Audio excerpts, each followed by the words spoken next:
Good morning. We're going to get to composting in a moment, but I first want to begin by playing a song that I've just learned on piano. I've learned it. It's a bit rusty, but I'm proud of it still. I'm new to piano, having abandoned it after third grade. So I'm coming back to it as an adult, and so it's really fun, and it's a little bit of a fear for me. I'm not so comfortable with it, and so I want to conquer my fear and share it with you. I think it's really fun. I have to remember to sing while I play. That's actually my favorite part. Thank you for indulging me. No one in the house but Dinah, Dinah. No one in the house but me, I know. No one in the house but Dinah, Dinah. Playing on the old banjo.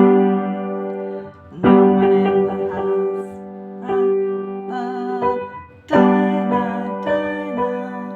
No one in the house but me, I know. No one in the house but Dinah, Dinah.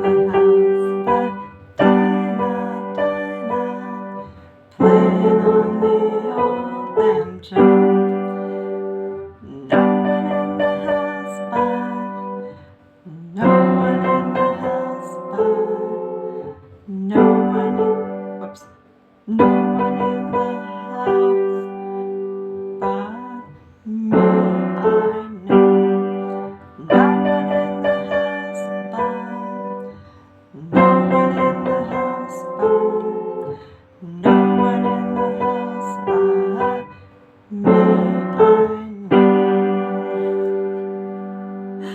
know. Oh, thank you for that. Dinah in the G major pentascale. So let's go do some composting. I'll walk through my dining room, onto my terrace. I'll try to hold the camera steady. I'm not yet a filming or tech expert. Another fear I'm conquering. No one in the house but, no one in the house but, no one in the house but me, I know. So this is my compost bin. It's not professional, but it's a work in progress that I'm proud of. We as a family compost here. So I built up these walls with old boards that we got. Actually, we received the greenhouse parts in. We went to a local garden center for these poles. We nailed these boards in. My daughter Octavia said we should keep one side slightly lower so that we could really easily toss things in. So I thought that was wise. And now that we have it like this, you actually access it more often if there's no barricade there. So I recommend that. And behind us is the greenhouse, of course. So let's set this up and I will show you what it takes to compost. Most people don't have a compost bin in their backyard. No one I know. Well, I know a few people who do. But it's worth at least composting in your kitchen and making sure to pass on the materials to the city. There's a pickup in your town, I'm sure. In Berlin, it's a really big deal, Biogut bins. So what is composting? It is integrating things that have value and life left in them, nutrient-rich materials, so that they can be recycled by nature, by microbes, and used again. We're trying to keep things out of the landfills and put them back into the soil to renew vitality. Continue nurturing plants and all species on Earth. So in a compost bin, a healthy compost bin, you need carbon ingredients, nitrogen ingredients, oxygen, and water. I will walk you through what that means in practical terms. I have this big, huge kind of crate that holds things I've gathered when I was weeding, or what's fallen from trees or whatever we've pruned or something, and then we had branches or we had grass left over after John mows the lawn, which is his great contribution out here. He does the composting too. I'm actually not out here as often. I'm in the greenhouse doing the planting and the laundry hanging. Anyway, you need more carbon than nitrogen in a healthy compost, so that means more wood and sort of brown scraps. You can also put in things like egg cartons, as long as they are not styrofoam. So let's say cardboard, toss them in. And this is a whole mix of weeds and twigs that have come out of our biogut, organic waste offerings. And you just pop them in. You have to put more. Oof, it's so heavy. More carbon than nitrogen.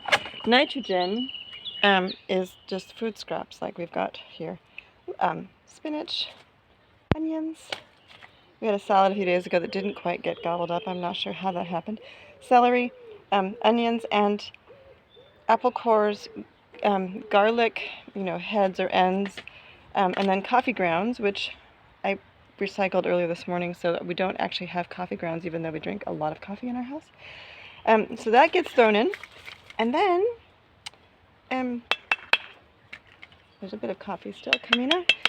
Then you have to just do a lot of mixing of it because that aerates it. That's the oxygen piece of the puzzle. And a pitchfork works well. Sometimes I just use my hands and throw it around, but I don't want to get my hands super gooky right now because I'm going to grab my phone in a moment.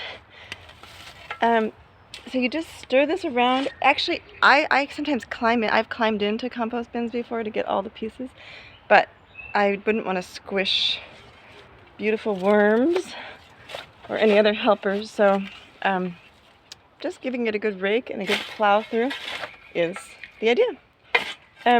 If you don't compost, the alternative is methane release, this powerful greenhouse gas that is the reason behind climate change and pollution in our atmosphere.